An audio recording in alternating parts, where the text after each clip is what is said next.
What is up, my friend? Welcome to episode number 73 of the Anthony John Amix podcast. In this episode, I want to bring you some conscious leadership advice and share a lesson I learned several years ago that was brought back to my attention just this week. So if you've ever wanted to know like a secret to being a more effective leader and having a team that has just like massive synergy and really takes your relationships and your business to the next level, sit back, relax, and enjoy the show.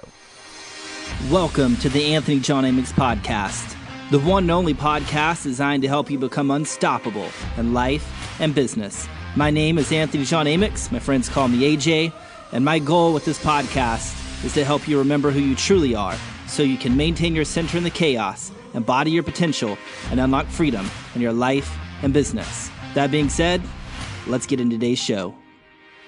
All right, well, welcome back. Now, before we hop into today's lesson, I want to let you know about a little book I wrote called Mindset is Not Enough. If you are sick and tired of feeling like you're dragging your business uphill, you're losing your drive and energy, feeling like you're not as far along as you thought you'd be by now, and it's almost like you kind of keep hitting your head against the same invisible ceiling month after month after month, then you have to check out this book, and you can get the entire thing for free by going to ajamix.com/book. I'm here to tell you that this book will help you understand what it really takes to rewire and transform your entire way of being so you can escape the internal pressure that keeps you feeling frustrated, unfulfilled, and burnt out, have unshakable clarity, confidence, and certainty, lead your industry, market, team, and clients with driven inspiration, unwavering conviction, and power, and become the preeminent authority who profitably pushes the world forward with your product and service. Again, just go to ajamix.com/book to get my book called Mindset is Not Enough for free. Now, with that being said, let's get into today's topic about conscious leadership advice entitled Stop Pulling Punches. So this week I facilitated a virtual team breakthrough mediation type thing for one of my clients. I've been coaching them for 3 years now.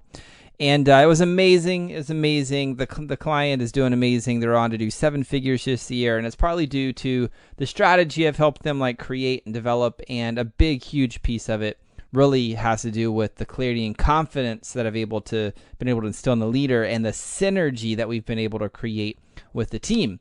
And the thing I was reminded about is the culture that they had. They had so much respect for one another. I mean, so much respect that it's almost like they didn't want to hurt anybody's feelings, if there was some conflict, then they're like, I'm going to withhold a little bit of truth, because they're just like, I really don't, I care about this team so much. I love where we're going. I just don't want to really say that. And so there was just a lot of hero energy. And there's been an episode that we've done, I forgot what episode it was, on the drama triangle. You could go back through here and find it. But essentially, they were in drama by just trying to hero everything. And here's the problem when people are like, I'm going to withhold that. I don't want to rock the boat, The problem is it's kind of like pulling punches. So I want you to imagine, right? I want you to imagine that you're going to be fighting for the UFC World Championship fight. At the time of this podcast, just yesterday, it was UFC 252, Stipe Miocic, Daniel Cormier. I'm a big UFC fan. They were doing their third fight. Amazing fight. Crazy good fight. And so I just want you to imagine those guys, right? They're training, right? They're training to fight for the heavyweight championship of the world. And they're in fight camp. They're training. And they bring in people to mimic their opponent. And in training, their sparring partner that they've paid and that they are bringing in to help them train is hitting them at 50% of their capacity, because they're like, well, you can't really handle the totality of my power.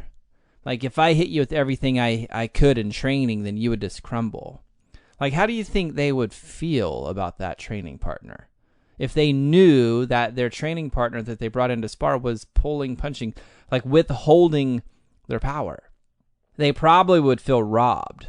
They probably feel like, whoa, what are you doing? I brought you in to help me train, to expand my threshold for pain, to expand my threshold, my capacity to withstand the fight, to be able to show up. Like one of my friends, Guy Mesger, former UFC world champion of the world. He's here in Dallas, Texas. I used to train at his gym. And one of the things he always said was if the fight was hard, it was because the training was too easy. And as I've talked to several of the UFC fighters and listened to like their interviews and stuff, they'll all tell you like the hardest part is the training. And it kind of goes back to that old saying. It's like the more that you bleed, or the more that you sweat in training or in planning, the less you bleed in battle or in war, right? It's kind of like this in the fight game. But our cultures are the same thing. Like when we're not bringing the totality of our truth, and this is, again, this isn't just a business thing. If we're not bringing the totality of our truth to our marriage, to our children, to the relationships that we hold dear, we're being a hero and we're saying, yo, you can't handle me. Like we may not be saying that with our words and our mouth, but the truth is we're showing up energetically saying, yo, you can't handle me. Like essentially we're pulling punches. Now, the thing is like when we're pulling punches, when we're withholding, when we're not contributing fully into the pool of shared meaning a conversation, then what happens is we rob that other person of growth. And the crazy thing is we're also robbing ourselves of growth. Because typically when we're on our edge of like, I don't really want to rock the boat, like there's a little bit of us, a piece of us who's not comfortable with that conflict. And we're like, I'm not willing to rock the boat on this one. And so not only are we robbing that person of growth, we're robbing ourselves of growth. So it's really a lose-lose. And the thing about this is, and I coach teams on this all the time, if we don't stop heroing, like people do this because their intentions are good. Like, man, I love my team. I love the vision. I don't want to rock the boat. It's like, look, if you don't rock the boat is going to be rocked, because subconsciously people know like, whoa, you don't trust me to be able to show up. Like you're doubting my capacity. And what happens is, the people that we're heroing by withholding our power, pulling punches, they then over time become victims and then villains. And then there's drama. There will be drama. I guarantee you. Now, this whole concept for me, this was a huge learning lesson, because I used to think that, I had to be nice. In order to be a good leader, people must like me. And maybe you think something of the same nature. Well, in order to be a good leader, then I must be nice. Or maybe you're on the other side where it's like, I don't care what people think of me. This is how the horse eats the cabbage, how the cow eats the hay. However you want to say that. You can tell I'm from Texas. We have horse and cow analogies.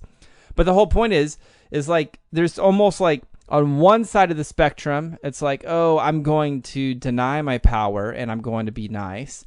And on the other side of the spectrum, I'm going to indulge my power and I'm going to rule with an iron fist. I'm inviting you into the paradox. Like the paradox seems to be where always there's peace and power and profits are found. And see, what I learned is if I was denying my power and being nice, what happened is eventually I just got ran over all the time. And I have definitely indulged and swung the other side and ruled with an iron fist. And I burnt my relationships to the ground. And this is why typically teams are churning and burning. Same thing in marriages, churning and burning through partners and divorces and all that bullshit, right? So really, it's like we need to transition from, I don't want to be nice, but let me be good. Let me honor my power. Let me honor the person that I'm in relationship with, and let me contribute the totality of my truth, and trust that we both have the ability and the capacity to explore a win-win. And this is why it's so important to learn how to communicate consciously. And there's so many frameworks. I could sit here and do a whole course on just learning how to communicate consciously with different frameworks. But the thing is like when we get this and we stop pulling punches and we give people our everything, the entire team levels up. Like one of the reasons that this client in particular is on the pathway to 7 figures this year, there are multiple 6 figures. We definitely get them past the 7-figure mark this year. It was just the synergy of the team. Like everybody on the team, because we didn't just train like the CEO and the founder of the company. We trained everybody to take radical responsibility for their thoughts, their feelings, their actions, and then come in and contribute their totality of the truth. Because it does no good if it's like, you did this and you did that, and we're just like pointing the finger at one another, just trying to convince one another of who's the biggest victim. Like, that's not what I'm talking about when I'm saying, hey, don't pull punches. What I'm talking about is you're like, oh, hey, there's a part of me that's feeling triggered. What of this is mine? Learning how to take responsibility for that. And then learning, be like, oh, here's mine. Okay, cool. Here's how I can learn how to then contribute to the pool of shared meaning. And then being able to have that conversation from a place of power without blame or shame. And then creating a win-win scenario. So my question for you today is like, where in your life are you pulling punches? And like, how is it robbing you and those involved with you? How is it like keeping them from growing into their fullest potential? See, because how do you consider that if you're pulling punches, not only are you robbing them of growth, but it's like you're not trusting yourself to wield your power. You're not. You're essentially being like, oh, well, they can't handle the totality of me. When the truth, I'd have you consider the truth, is you cannot handle the totality of you. And if you can't handle the totality of you, I guarantee you, your team, your relationships, etc., cannot either, because you've trained them how to treat you. You've trained them how to relate with you. And so there's going to be this journey of you learning to stand up and being like, cool, here's the totality of me, and learning to communicate without blame or shame. And in doing so, you as the leader are rising up in your own personal power.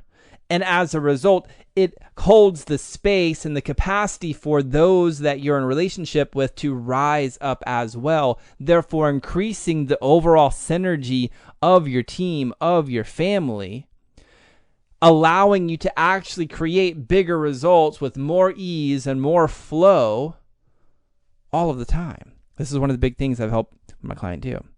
So again, it's kind of want to wrap this up. Like, where in your life are you pulling punches, and how is it robbing you and those that you're involved with from growing into their fullest potential? And what may be possible for you if you learn how to consciously communicate without blame or shame, and you fully contributed your truth in your leadership style? Like, what may be really possible in your life and your business? So my friend, that's going to do it for this episode of the Anthony John Amick podcast. This is not a long one. This is a little nugget I just wanted to drop on you on this Sunday. And if this inspired you in some way, I'd love to hear about it. I'd love to know what your biggest takeaway was. Just simply take a screenshot of you listening on your device and post it over to your Instagram stories and tag me at AJ Amick over on Instagram. So thank you so much for being here. That's going to do it for this episode. Until next time, my friend, I'm out. Peace. Well, that's all I've got for this episode of the Anthony John Amick podcast, but we have plenty more to help you become unstoppable in life and business. So head on over to ajamix.com for exclusive resources, information, and tools to help you break through to a new level of freedom, purpose, and success. I look forward to having you back for the next episode. Bye for now.